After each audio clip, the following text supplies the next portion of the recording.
Salut YouTube, on se retrouve aujourd'hui pour la dernière vidéo de cette bêta de Diablo 4. Cette vidéo un peu plus posée que la première du week-end dernier. Je vais pouvoir vous parler des points positifs, des points négatifs et de mes inquiétudes. Là, je suis sur PC actuellement avec mon nécromancien que j'ai sacrément poncé et plutôt bien équipé. J'ai bien poncé cette bêta. Je vais pouvoir donner un avis plutôt objectif, en tout cas je pense, sur l'état de la bêta et mes inquiétudes, en espérant qu'effectivement, comme les développeurs l'ont dit, cette bêta est un vieux build et surtout pas un build récent, sinon soyons honnêtes, on va être un peu dans la merde. On attaque directement dans le vif du sujet, on va commencer par les points positifs. Au cours de la vidéo, je vous mettrai aussi des images du jeu sur Xbox Series S, qui je trouve est vraiment pas mal sur console, même si j'aime pas trop le jeu à la manette. Et surtout, il est plutôt beau, et j'ai trouvé que les serveurs étaient moins pourris sur console que sur PC, et qu'on avait moins de plantage sur console que sur PC. On va voir ça tout de suite ensemble. On va commencer déjà par les points positifs. Donc comme les petits vieux, j'ai ma petite fiche. Mais c'est important de faire un truc propre. Donc on va regarder ça ensemble. Première chose, le jeu, je le trouve beau. Oui, je le trouve beau. Il est pas mal graphiquement. On est sur un jeu qui est pas dégueulasse. Il est plutôt sympa. On est sur un jeu qui est bien foutu graphiquement, même si c'est pas une dinguerie. Il y a des jeux récents qui sont beaucoup plus beaux que lui. Mais voilà, on est sur un Diablo qui est loin d'être dégueulasse. Quand Diablo 3 est sorti à l'époque, il était sympa aussi graphiquement pour son époque. Là, Diablo 4, on va être à peu près dans la même veine, c'est-à-dire que pour son époque, il est quand même propre, il n'est pas dégueu. Après, en point positif, le gameplay. Je trouve que globalement, le gameplay est pas mal. Il n'y a pas eu énormément de changements en termes de gameplay. Il y a eu quelques nouveautés sur le jeu. Il y a quand même beaucoup de choses, beaucoup de personnalisation. Ça, c'est un point positif. On peut personnaliser effectivement l'esthétique de son perso dans l'armoire. Donc, on va aller vous faire un tour. Comme ça, pour ceux qui ne connaissent pas, ils verront à quoi ça ressemble. Donc, on peut custom son perso esthétiquement, visuellement. Mais on a aussi une énorme personnalisation du perso au niveau des compétences, au niveau des talents.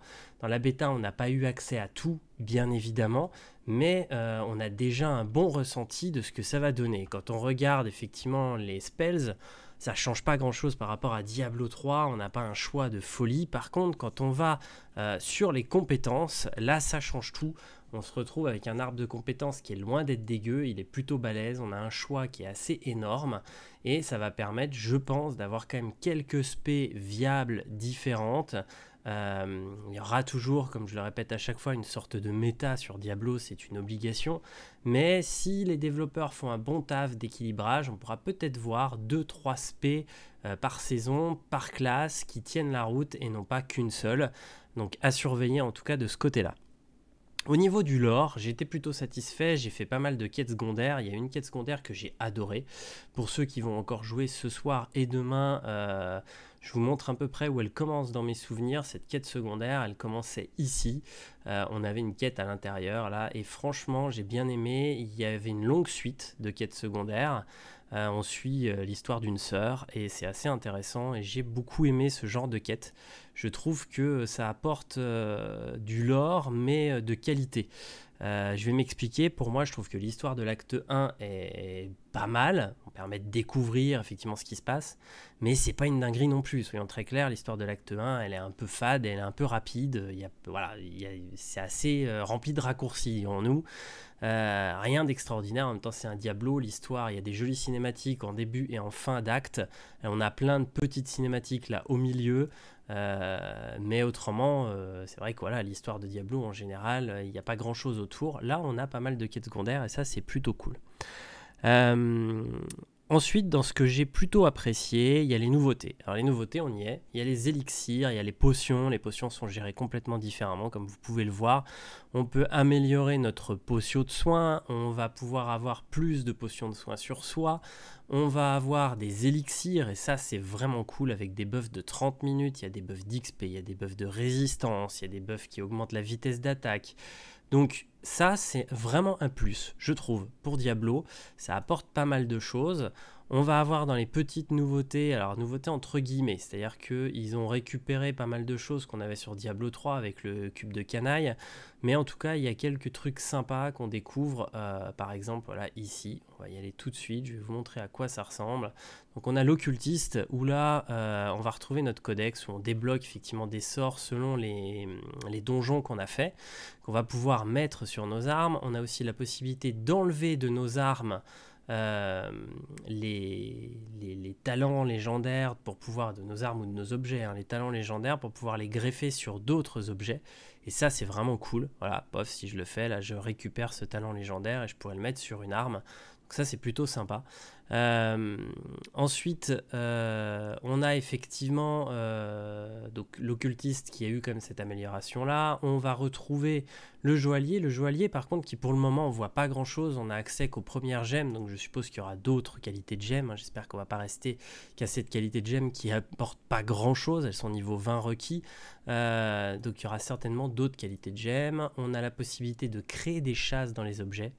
Alors là, il faut looter les prismes qui permettent de faire des chasses. Mais voilà, par exemple, sur mon torse que j'ai amélioré à fond, j'ai pu faire 2 chasses dessus. Donc ça, c'est pas mal. Je trouve ça vraiment cool. Donc voilà, il y a quelques petites améliorations, quelques nouveautés comme ça qui sont plutôt cool. Ou en tout cas, des récupérations d'anciennes versions, mais un peu améliorées. Et ça, c'est intéressant.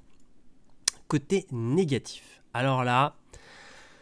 Par rapport à ma première vidéo, là ça va piquer un peu côté négatif. Il y a eu énormément de bugs sur cette bêta, surtout là le deuxième week-end. Le premier week-end il y avait moins de monde, donc là on a eu énormément de bugs. On a eu des rollbacks, on a eu des soucis de backpedal, notre perso qui recule tout seul.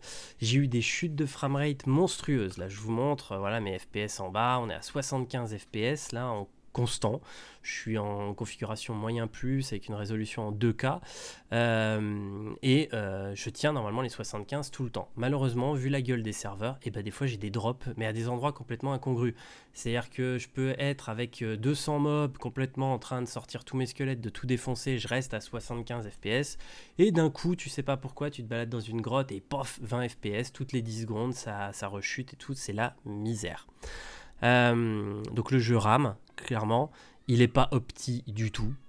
Ça c'est flagrant, c'est-à-dire qu'après là je vais vous mettre des images de la Xbox Series S, ça fonctionne mieux sur console que sur PC.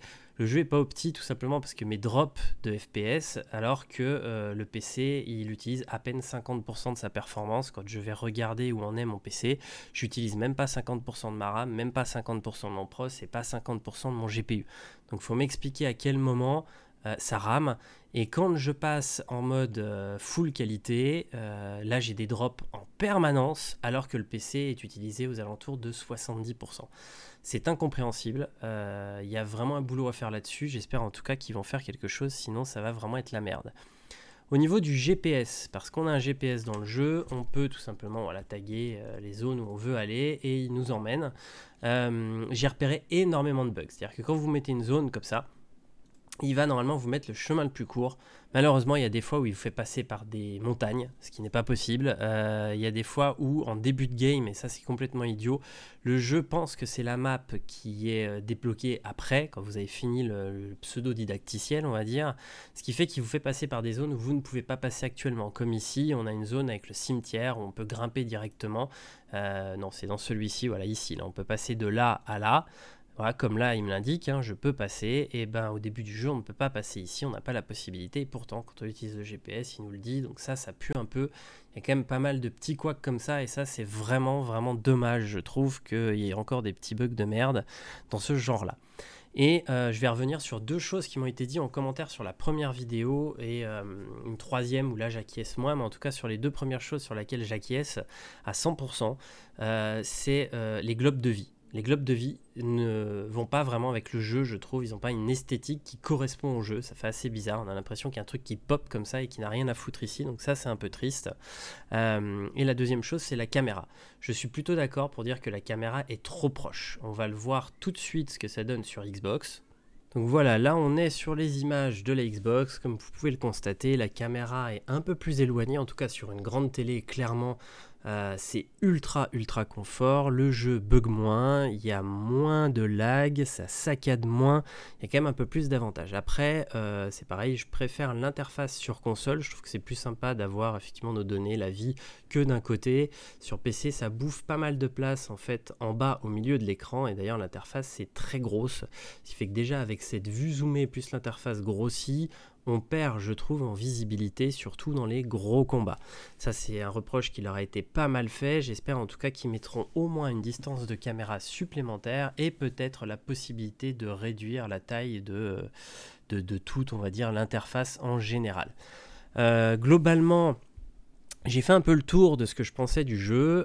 Clairement, moi je l'ai précommandé, j'y serai à la sortie, mais j'espère vraiment ne pas être déçu et que la version qu'on avait là est une version vraiment ancienne, qu'il n'y aura pas tous ces problèmes de connexion, tous ces problèmes de lag et tous ces problèmes de performance générale. J'ai beaucoup d'amis, j'ai ma femme qui n'ont quasiment pas pu jouer parce que des décos en permanence, kicker du jeu, obligé de redémarrer le jeu. C'est vraiment la merde, impossible de sortir de la ville, c'était quasi injouable à certains moments, et ça j'ai trouvé ça très catastrophique. Dites-moi vous dans les commentaires ce que vous en avez pensé pour ceux qui ont eu la chance d'y jouer, dites-moi si vous êtes toujours hype. Moi personnellement j'ai toujours hâte qu'il sorte, c'est une licence que j'adore.